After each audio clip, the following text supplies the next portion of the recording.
Hello साथियों। आज इस वीडियो को स्किप मत करना। आज हम ऐसा सेक्टर लेकर आए हूँ जो कि अभी बजट के पहले आपको फटते हुए दिख सकता है। तो कल के लिए ये स्टॉक अपने वॉच लिस्ट में जरूर रखना। अब हम बात करने वाले हैं स्टॉक प्री बजट 2025 आने वाला है। इस सेक्टर का नाम है डिफेंस सेक्टर। डिफेंस सेक्टर में आज हम बात करेंगे कि कौन कौन से सेक्टर में कौन कौन सी चीज़ें बनती है, चाहे रडार हो या जहाज हो, पनडुब्बी हो या अपना तेजस हो। ये सारी चीज़ें आज डिस्कशन करने वाले हैं, तो अंत तक वीडियो ज़रूर देखिएगा।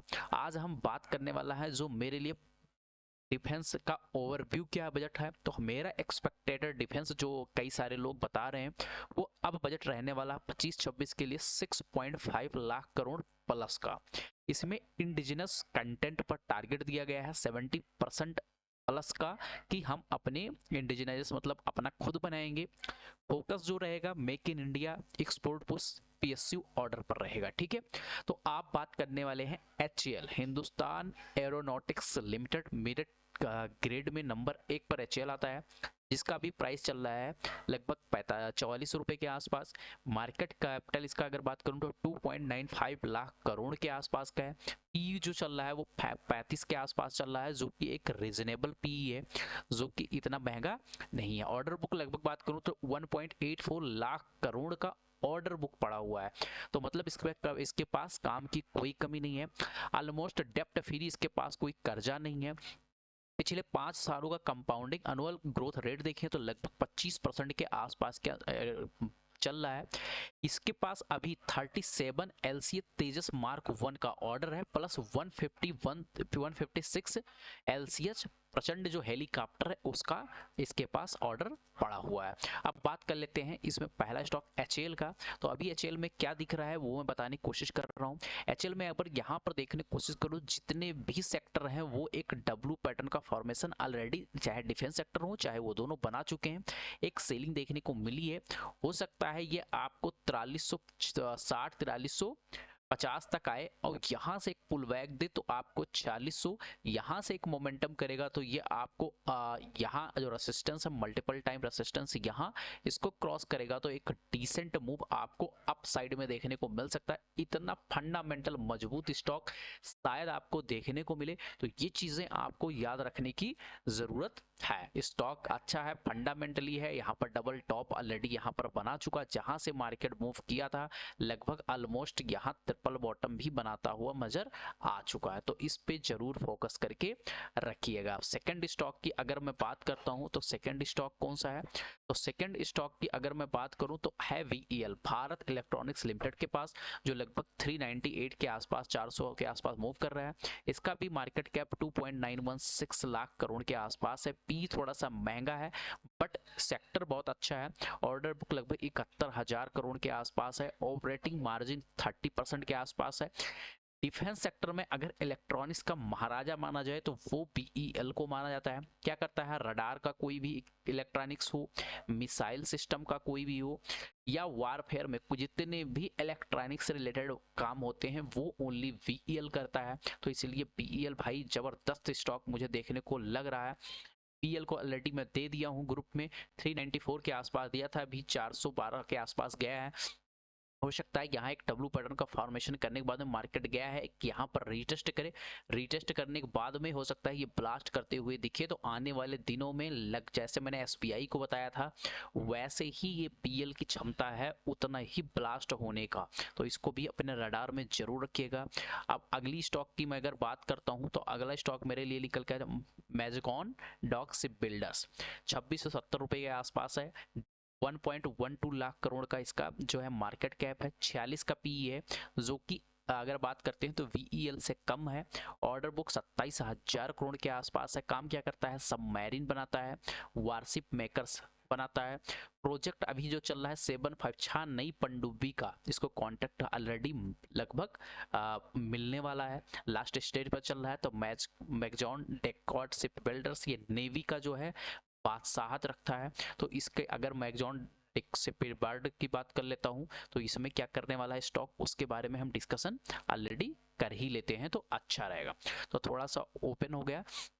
अगर यहाँ पर मैं बात करने की कोशिश करूँ तो यहाँ किस प्रकार का मोमेंटम देखने को हमें मिल रहा है उसके बारे में हम समझने की कोशिश करते हैं।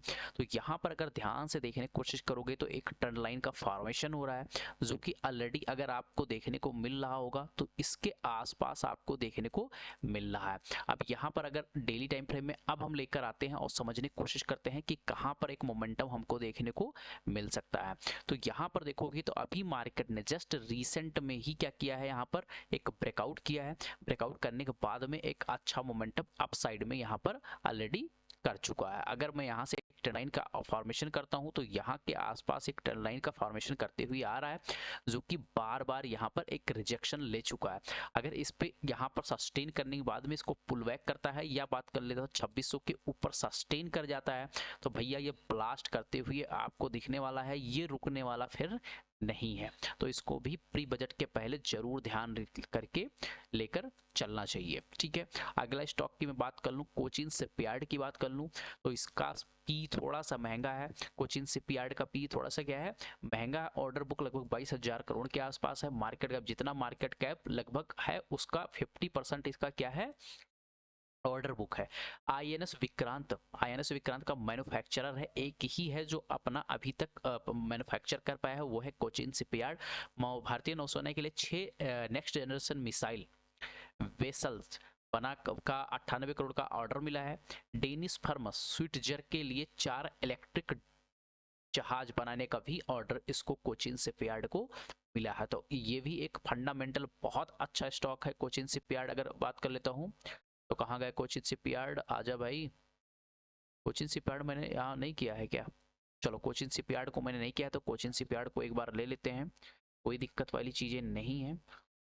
ये हो गया कोचिन शिपयार्ड। अब कोचिन शिपयार्ड की अगर मैं बात कर लेता हूँ तो इसको एक बार हम देखने की कोशिश करते हैं। कोचिन शिपयार्ड अभी मैंने यहाँ पर से आपको बाइंग करने के लगभग दिया था क्योंकि यहाँ डबल बॉटम ऑलरेडी बन चुका था।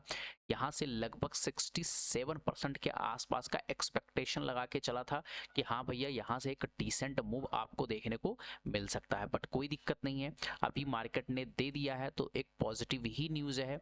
अगर यहाँ पर देखने की कोशिश करोगे तो अब मेरे हिसाब से अगर मैं बात करने की कोशिश करता हूँ तो इसको लेते हैं, मैं इसके हाई के ऊपर एंट्री लेते हैं।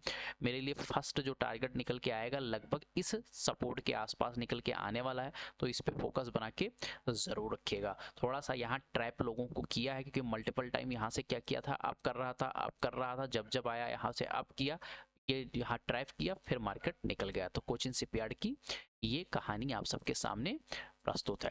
अगला है भारत डायनेमिक वीडीएल की अगर मैं बात कर लूँ तो वीडीएल भी एक अच्छा 59,000 करोड़ का मार्केट कैप के साथ, इसका पी बहुत ज़्यादा है वीडीएल का, तो थोड़ा सा हम इसको वेट करेंगे। काम क्या करता है, 20,000 करोड़ की कंपनी है, मिसाइल सिस्टम लीडर है ये, भारतीय सेना से एंटी टैंक गाइड मिसाइल और surface to air missile SAMs सुमित सहित 2461 करोड़ के नए ऑर्डर इसको भी प्लेस हुए हैं। तो मिसाइल सिस्टम का बादशाह है भारत डायनेमिक, तो इसलिए इसका पी थोड़ा सा ज़्यादा है, बट कोई दिक्कत नहीं है। देखो पी ज़्यादा होता है जब डिफेंस सेक्टर का ही पी पूरा ज़्यादा है, तो उसमें हम ये नहीं कर सकते हैं नहीं भाई ये ज़्यादा है तो हम उसको छोड़ दें। इसको मैंने पहले ऑलरेडी आप सबको ट्रेड दे चुका हूँ, इसके आसपास मैंने एंट्री दिया था। यहाँ से 40 to 45% जो इसके ऊपर रेसिस्टेंस का काम कर रहा है वो 45% के अभी नीचे है, तो यहाँ से एक डिसेंट मूव आपको यहाँ तक का भी देखने को मिल सकता है। इसके लिए एक ही सिंगल जो है रेसिस्टेंस है जो अभी फिलहाल के लिए है वो है 1650 के आसपास। इसके ऊपर सस्टेन करना स्टार्ट कर दिया भैया तो ये रुकने वाला नहीं है, तो इसको अपने रडार में जरूर रखिएगा। बीडीएल महंगा स्टॉक के पीछे ऐसा नहीं है कहानी कि महंगा है तो उसको हम खरीदेंगे। अगला है GRSC गार्डन रिच बिल्डर्स, इसका 21,000 का 22,000 के आसपास का इसका ऑर्डर बुक है, 28,000 का मार्केट कैप है। जितना मार्केट कैप उतना ऑर्डर बुक, मतलब ये कंफर्म है कि बहुत अच्छा स्टॉक है। Expert focused Naval ship builders बनाता है, 40 से अधिक प्लेटफॉर्म पर काम चल रहा है इसके, जिसमें युद्धपोत फ्रिगेट शामिल है। 25,000 करोड़ के नेक्स्ट जनरेशन कार्वेट प्रोजेक्ट का भी उम्मीद इसमें है। GRSC देखोगे तो एक ठीक ठाक है, ज़्यादा उतना अच्छा बोल नहीं सकते हैं, बट GRSC इतना खराब भी नहीं है। वे अपने ब्रेकआउट लेवल के ऊपर सस्टेन कर चुका है ऑलरेडी। अगर यहाँ 2500 के ऊपर सस्टेन ऑलरेडी 2496 होगा, 2500 के ऊपर निकलता तो एक अच्छा जस्ट मूव यहाँ तक का आपको कैप्चर करने को मिल सकता है, क्योंकि यहाँ पर कई बार मार्केट ने एक प्रेशर झेला है 2800 से लेकर 3000 रुपए के आसपास। तो यहाँ पर एक रेसिस्टेंस देखने को मिल सकता है। इसके ऊपर निकला भैया तो ये ब्लास्ट करते हुए अपने ऑल टाइम हाई के आसपास भी जाते हुए मार्केट में दिखने वाला, तो इस पे भी अपना फोकस बना के जरूर रखिएगा। अगला मैं बात कर लेता हूँ प्राइवेट डिफेंस प्लेयर जो है, उसमें डाटा पैटर्न आता है, सोलार इंडस्ट्रीज आ रहा है, जेन टेक्नोलॉजी सिस्टम आ रहा है। तो इसमें अगर मैं बात करता हूं तो ये मैं जेन टेक्नोलॉजी एंटी ड्रोन सिस्टम है, इसको अभी मैं नहीं ले रहा हूं। एम्यूनेशन ये बहुत महंगा स्टॉक है तो ये भी अपने लायक नहीं है। एक ही है डाटा पैटर्न, तो डाटा पैटर्न के बारे में हम अध्ययन कर लेते हैं कि डाटा पैटर्न कहाँ क्या किस प्रकार का मोमेंटम बना रहा है। टाटा पैटर्न की अगर बात करते हो तो एक अच्छा अभी ब्रेकआउट दिया है जस्ट रिसेंट में ही, तो ये बात करते हैं 2600 रुपए के आसपास। अभी 2625 से 2677 चल रहा है। हो सकता है अगर इसके हाई के ऊपर निकलता है तो भी हम यहाँ पर बाइंग करके चल सकते हैं। फर्दर टारगेट आप इस ट्रेंड लाइन के आसपास इसको निकालेगा तो इसके ऊपर सस्टेन किया तो यहाँ तक का भी मोमेंटम बन सकता है। यहाँ पर बात करने की कोशिश करोगे तो यहाँ मल्टीपल टाइम यहाँ पर ऑलरेडी क्या गया है, मार्केट ने सपोर्ट ले चुका है और यहाँ देखने की कोशिश करोगे राउंडिंग बॉटम पैटर्न भी बना दिया है, तो एक अच्छा मोमेंटम आपको एक्सपेक्टेड है। 2026 के लिए डिफेंस सेक्टर जो है फटने के लिए रेडी है। अगर आपको ऐसा वीडियो अच्छा लगा हो तो आप सब लाइक कीजिएगा, शेयर कीजिएगा, सब्सक्राइब कीजिएगा। मिलते हैं नेक्स्ट वीडियो में, तब तक के लिए बाय बाय, टेक केयर, जय हिंद, जय भारत।